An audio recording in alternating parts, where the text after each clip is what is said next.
अस्सलामुअलैकुम बिस्मिल्लाहिर्रहमानिर्रहीम। हम पीपीएससी का 2015 लेक्चर ऑन मैथमेटिक्स का पेपर सॉल्व कर रहे थे। पहले लेक्चर में हमने कुछ क्वेश्चन सॉल्व किए थे, अब हम दूसरे लेक्चर में और क्वेश्चन सॉल्व करेंगे। अब हमारे पास है इंटीग्रल फ्रॉम 0 to 2 1। यहाँ पे हमारे पास ये इंटीग्रल दिया हुआ 10x⁴ minus 2xy³ dx minus 3x² y² dy। ये हमारे पास एक डिफरेंशियल है। अब हमने इस अलोंग द पाथ हमने इसको कैलकुलेट करना है और इसका आंसर हमारे पास 56 है, 60 है, 62 है, 64 है। हमने बताना है इसमें से कौन सा एमसीक्यूज, जो ये एमसीक्यू है, इसमें से कौन सा ऑप्शन करेक्ट है। अब ये जो डिफरेंशियल है हम सबसे पहले फाइंड करेंगे ये एग्जैक्ट है या नहीं है। तो हमारे पास जब इस तरह की इक्वेशन होती है तो हम जो dx के साथ मल्टीप्लाई हो रहा होता है उसको हम m कह देते हैं, और जो टर्म dy के साथ मल्टीप्लाई हो रही होती है उसको हम n कह देते हैं। और ये जो डिफरेंशियल है एग्जैक्ट कब होगा, डिफरेंशियल ऑफ द फॉर्म, यानी कि ये m हो जाएगा, ये dx है, ये n है और ये dy है। एग्जैक्ट कब होगा, जब हम m वाली टर्म का with respect to y derivative लेंगे और n वाली टर्म का with respect to x derivative लें और दोनों वो हमारे पास सेम आ जाए, वो एग्जैक्ट होता है हमारे पास। पहले हम चेक करते हैं कि ये जो डिफरेंशियल है वो हमारे पास जो गिवन डिफरेंशियल है वो एग्जैक्ट है या नहीं है। तो हमारे पास m जो गिवन है वो है 10x⁴ माइनस 2xy³ और n जो गिवन है वो है 3x माइनस 3x² y²। ये डिफरेंशियल है। हमने m का with respect to y derivative लेना है और ये पार्शियल डेरिवेटिव्स हैं। तो अब इसका with respect to y derivative लेंगे तो ये विद रिस्पेक्ट टू y ये टर्म जो है कांस्टेंट है, तो इसका डेरिवेटिव क्या हो जाएगा, 0 हो जाएगा। और इस टर्म का विद रिस्पेक्ट टू y लेंगे तो हमारे पास आ जाएगा 6x y²। और n वाली टर्म का हमने डेरिवेटिव लेना है विद रिस्पेक्ट टू x का, विद रिस्पेक्ट टू x लेना है, तो ये हो जाएगा पावर, इस हमने x का डेरिवेटिव लेना है 6x y²। तो हमारे पास my इक्वल आ गया nx के। इसका मतलब है जो डिफरेंशियल हमारे पास गिवन है वो हमारे पास एग्जैक्ट है। अब जो हमारे पास एग्जैक्ट डिफरेंशियल होता है उसकी हमारे पास कुछ प्रॉपर्टी होती हैं। जब हम एग्जैक्ट डिफरेंशियल का इंटीग्रल लेते हैं तो वो इंडिपेंडेंट ऑफ पाथ होता है, यानी वो पाथ पे डिपेंड नहीं करता। यानी अगर ये जैसे अगर ये दो पॉइंट्स हैं, इनको मिलाने के लिए हम जो भी पाथ यूज़ करेंगे वो उस पर डिपेंड नहीं करेगा। जो एग्जैक्ट डिफरेंशियल है वो सिर्फ एंड पॉइंट्स पे डिपेंड करता है। तो इसकी दो प्रॉपर्टी है, integral of an exact differential independent of path and depends only on the end state या end point of the path taken. अब इसका क्या मतलब है, हमारे पास जो पॉइंट्स गिवन है वो हमारे पास 0 0 to 2 1 है।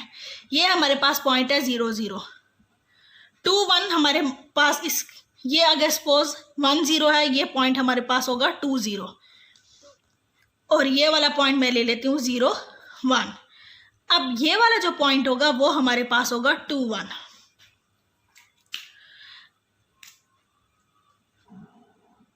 अब इन दो पॉइंट्स को मिलाने के लिए हम बहुत सारे पाथ यूज़ कर सकते हैं। यानी एक मैं ये वाला यूज़ कर सकती हूँ, 0 0 से यहाँ पे आए और फिर यहाँ पे आए। एक हम ये डायरेक्ट ले सकते हैं, एक यहाँ से पहले हम 0 1 पे आए और फिर हम 2 1 पे जाएं। तो ये हमारे पास तीन पाथ हैं। तो हम जिस भी पाथ से एग्जैक्ट डिफरेंशियल का इंटीग्रल लेंगे वो हमारे पास सेम आएगा आंसर। तो हम ये वाला पाथ यूज़ कर लेते हैं। अब इस पाथ को अगर हम देखें तो हमारे पास जो है इसमें हम देखेंगे y की वैल्यू 0 है, क्योंकि ये x एक्सिस क्या होंगे, x एक्सिस पे y की वैल्यू 0 होती है। इस पूरे लाइन के ऊपर y की वैल्यू हमारे पास क्या होगी, 0 होगी। तो जब हम इंटीग्रल लेंगे अलोंग दिस पाथ तो हम y की वैल्यू उसमें क्या पुट करेंगे, 0 पुट करेंगे। और जब हम इस पाथ को देखेंगे इसमें हमारे पास x जो है वो कांस्टेंट आ रहा है, यानी इस पाथ जब हम इंटीग्रल लेंगे अलोंग दिस पाथ तो हम x की वैल्यू लेंगे 2 और y हमारे पास चेंज हो रहा है 0 से लेके 1। अब इसमें एक और बात याद रखनी है, इसमें x की वैल्यू इधर भी 2 है, इस पॉइंट पे भी 2 है, तो इसका मतलब है x में कोई चेंज नहीं आ रहा। तो इस पाथ पे जब हम लेंगे तो dx हम क्या पुट करेंगे, 0 पुट करेंगे। इस पाथ में y और dy 0 होगा, इस पाथ में x की वैल्यू 2 लेंगे और dx को 0 पुट करेंगे। जब हम ये पाथ लेंगे तो x with respect to x integration लेंगे, क्योंकि इसमें चेंज x में आ रहा है, तो 0 से 2 तक इंटीग्रेशन लेंगे और x से लेंगे। और जब हम ये वाला पाथ लेंगे इसमें हम integration with respect to y लेंगे, क्योंकि इसमें dx वाली टर्म तो 0 हो जाएगी और उस टर्म में हम x की वैल्यू 2 पुट करेंगे। ये अगर आपको ये चीज़ समझ आ जाती है तो आप लोग इस क्वेश्चन को सोल्व कर सकते हैं। अब हमने इस इंटीग्रल को दो पाथ में डिवाइड किया। हमारे पास फर्स्ट होगा 0 to 2। अब इस पाथ में x की वैल्यू 0 से लेकर 2 तक है और dy और y हमारे पास क्या है, 0 है। तो अब जब मैं इस टर्म में y की वैल्यू 0 पुट करूंगी तो हमारे पास बाकी क्या रह जाएगा, 10x raise to power 4 dx। ये हमने कैसे लिया है, ये हमने पहले ये पूरा का पूरा इंटीग्रल लेना है इस पाथ के अलोंग, और अब इस पाथ में y भी 0 है और dy भी 0 है। dy वाली ये पूरी टर्म हमारे पास 0 हो जाएगी और y इस टर्म में आ रहा है, ये वाली भी 0 हो जाएगी। तो सिर्फ हमारे पास क्या रह जाएगा, 10x raise to power 4 dx। अब जब हम ये वाला पाथ लेंगे इसमें हम dx को 0 पुट करेंगे, तो जब हम ये वाला पाथ लेंगे तो ये वाली सारी वैल्यू 0 हो जाएगी और हमारे पास क्या रह जाएगी, इंटीग्रेशन फ्रॉम 0 to 1। अब हमारे पास dx की वजह से ये सारी टर्म 0 हो जाएगी, क्योंकि अब हम ये वाला पाथ ले रहे हैं। और अब यहाँ पे हमने x की वैल्यू क्या लेनी है, 2 पुट करनी है। तो ये 2 3 2 का स्क्वायर और y स्क्वायर के अलोंग इंटीग्रेशन लेंगे विद रिस्पेक्ट टू y, ये होगा। अगर आपको ये पाथ बनाना आ जाता है और ये वैल्यू पुट करनी आ जाती है तो आप लोग ये क्वेश्चन आराम से सॉल्व कर सकते हैं। जब हमने ये वाला पाथ लिया तो हमने y की वैल्यू 0 पुट किया और dy भी 0 लिया, तो y इधर 0 था और y इसमें भी था, तो ये दोनों टर्म 0 हो गई। तो अब हमारे पास इंटीग्रेशन जब 0 से लेकर 2 है और विद रिस्पेक्ट टू x है, तो सिर्फ हमारे पास टर्म जो रह रही है 10x रेज़ टू पावर 4 है। और जब हम ये वाला पाथ ले रहे हैं इसमें x की वैल्यू कांस्टेंट है, तो इसका मतलब है dx 0 है।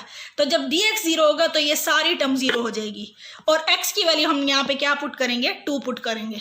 तो हमारे पास ये इंटीग्रल क्या बन जाएगा, 10x रेज़ टू पावर 4 की integration with respect to x हमारे पास आएगी 10x raise to power 5/5 integration from 0 to 2, और ये 4 3 12 आ रहा है। y स्क्वायर की इंटीग्रेशन हो जाएगी y क्यूब डिवाइडेड बाय 3 और यहाँ पे इंटीग्रेशन हम लेंगे 0 to 1। तो अब ये हमारे पास आ रहा है 2x raise to power 5 integration from 0 to 2, 3 4 12 minus 4 y cube integration from 0 to 1। तो जब हम ये वैल्यू पुट करेंगे तो 2 रेज़ टू पावर 5 हमारे पास 32 होता है और ये 0 पुट करेंगे तो 0 ही आएगा। 1 का क्यूब भी हमारे पास 1 होगा, तो ये हमारे पास आंसर आ रहा है। ये हमारे पास 64 है। 64 में से जब हम 4 माइनस करेंगे तो हमारे पास आंसर क्या आएगा, 60 आएगा। तो हमारे पास ये जो ऑप्शन बी है ये करेक्ट है हमारे पास।